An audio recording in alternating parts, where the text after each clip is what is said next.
Turkish Airlines presents Business Africa.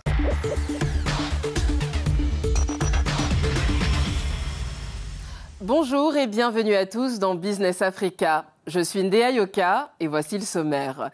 Pipeline géant au Nigeria, mines en RDC et terres rares au Kenya. Les investissements américains en Afrique explosent. Alors simple coopération aux nouvelles guerres d'influence.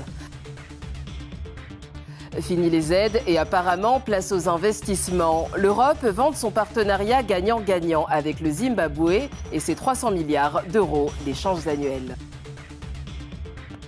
1 million de personnes menacées, 76 millions de dollars en jeu. Le thé ougandais, troisième produit d'exportation, vit des heures sombres. Reportage sur une crise annoncée. La stratégie africaine des USA se dévoile avec un plan axé sur l'influence économique et peut-être sécuritaire. Mais à quel prix pour le continent ? L'Afrique, riche en ressources naturelles, ne cesse d'attirer les plus grandes puissances, dont les États-Unis, qui multiplient des initiatives économiques et sécuritaires sur le continent. Mais derrière ces partenariats affichés, quelle est la véritable stratégie américaine ? D'un côté, Washington soutient le projet de gazoduc Nigeria-Maroc, un pipeline de 5660 km destiné à approvisionner l'Europe en gaz. D'un coût de 25 milliards de dollars, le projet vise à réduire la dépendance de l'Europe au gaz russe et à renforcer l'influence des États-Unis sur les ressources africaines. De l'autre, en RDC, les États-Unis investissent dans les minerais stratégiques comme le cobalt et le cuivre. Des entreprises comme Cobalt Metal, soutenues par Bill Gates et Jeff Bezos, se positionnent sur ces gisements. Parallèlement, Washington discute d'un soutien militaire à Kinshasa pour combattre les groupes armés dans l'Est, renforçant ainsi sa coopération sécuritaire. En parallèle, le pays joue un rôle de médiateur dans les négociations entre la RDC et le Rwanda, cherchant à stabiliser la région et sécuriser l'accès aux ressources. Une présence qui mêle diplomatie, investissement et soutien militaire. Enfin, les États-Unis renforcent leur partenariat avec le Kenya, acteur clé des terres rares nécessaires à la transition énergétique, avec des projets soutenus par des entreprises américaines. Les États-Unis cherchent clairement à affirmer leur influence, mais à quel prix pour l'Afrique ? Jusqu'où iront les États-Unis ? Cette semaine, notre invité n'est pas un économiste ou un financier, mais un historien engagé. Monsieur Hamzat Boukari Yabara. Monsieur, bienvenue dans Business Africa. Les initiatives américaines se multiplient. Comment analysez-vous cela ? Est-ce là une simple réponse à la présence russe ou chinoise ? Tout d'abord, je pense qu'il y a une reconfiguration des enjeux énergétiques à l'échelle mondiale depuis la guerre en Ukraine. Et donc, l'Europe a conscience de sa fragilité énergétique. Les Américains sont derrière l'Europe, donc ils savent qu'ils sont les suivants dans ce basculement.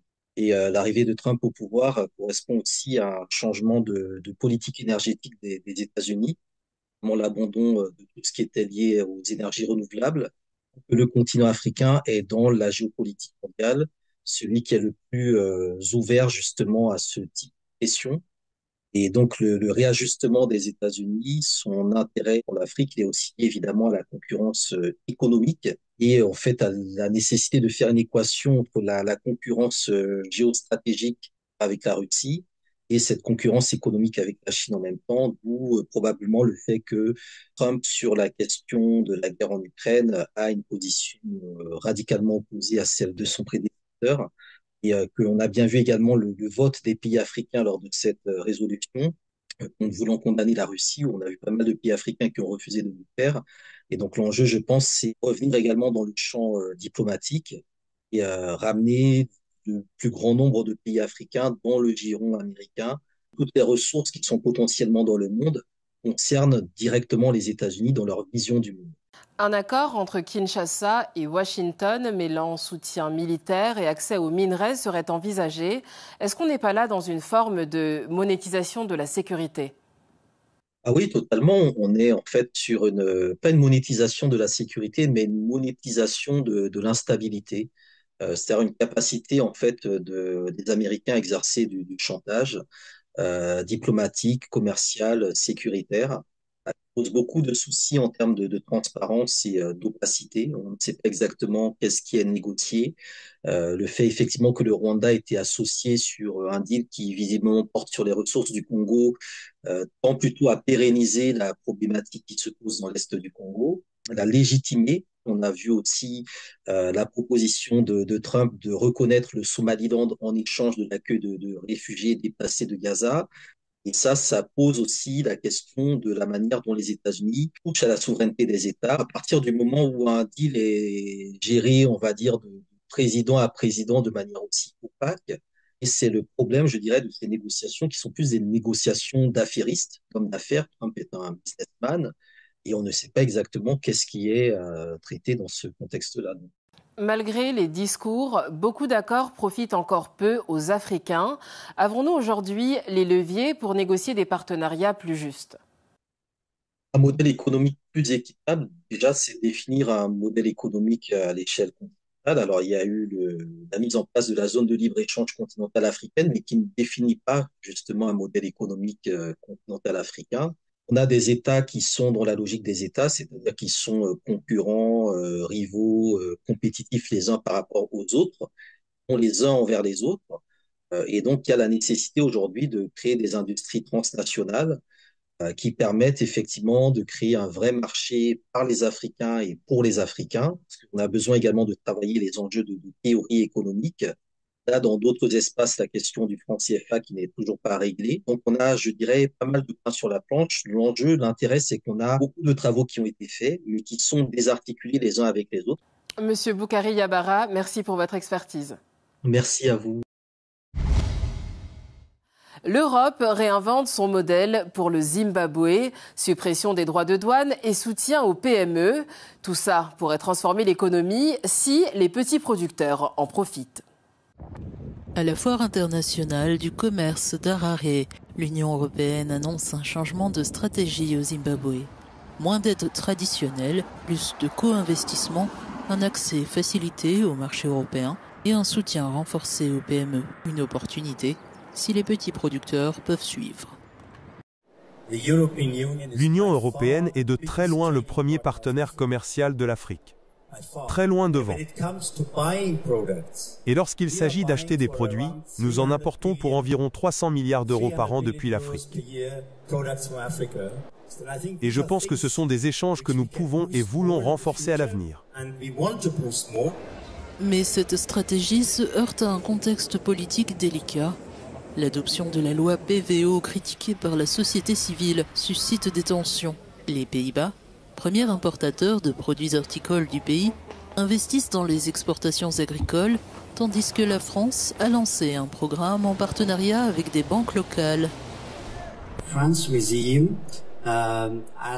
La France, avec l'UE, a lancé un programme en partenariat avec 2 banques zimbabwéennes. Il vise à soutenir les petits et moyens agriculteurs. Environ 29 millions d'euros d'exportations zimbabwéennes vont vers les Pays-Bas. Reste à savoir si ces nouvelles opportunités bénéficieront au tissu économique local. C'est là l'enjeu de cette relance européenne. Faire de l'ouverture commerciale un moteur de croissance inclusive. Face à l'effondrement des prix, les planteurs de thé ougandais se tournent vers d'autres cultures. Si des solutions existent, sans soutien gouvernemental, qui sauvera leur verre de l'Ouganda? En Ouganda, l'industrie du thé est en crise. Les prix en chute libre. Désemparés, de nombreux planteurs déracinent les théiers pour se lancer dans des cultures plus lucratives. Les agriculteurs sont durement touchés depuis un certain temps, car la plupart d'entre eux dépendaient du thé pour leur subsistance. Plus d'1 million de personnes dépendent du thé en Ouganda, des travailleurs, à leurs familles, en passant par ceux qui commercialisent la marchandise. La chute des prix est en grande partie due à la baisse de la qualité du thé ougandais. Ce thé se vendait en moyenne 0,79 $ le kilogramme lors de la vente aux enchères de Mombasa, bien moins que les plus de 2 $ atteints par le thé du Kenya et du Rwanda. Et face aux coûts élevés, les transformateurs accusent l'inaction du gouvernement. Malheureusement, nous n'avons pas vu de résultats pour tout ce que nous avons essayé de faire avec le gouvernement. En manque de subventions pour les engrais ou pesticides, contrairement au Kenya, le thé doit affronter seul la difficile conjoncture. À cela s'ajoute la baisse de la demande mondiale, notamment au Pakistan, en Russie et en Afrique du Nord, des marchés pourtant essentiels. Avec une économie de ce type, cela signifie que les acheteurs pakistanais, même si le pouvoir d'achat avait déjà baissé, ils ne pouvaient pas acheter du thé à cause de la monnaie d'échange qui est le dollar.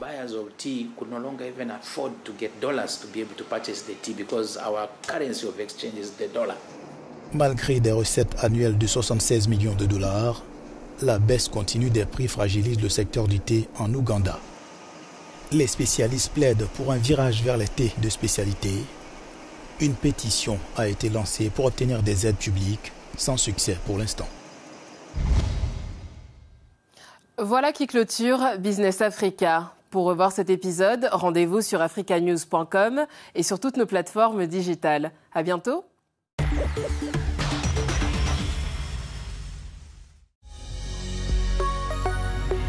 Business Africa was presented by Turkish Airlines.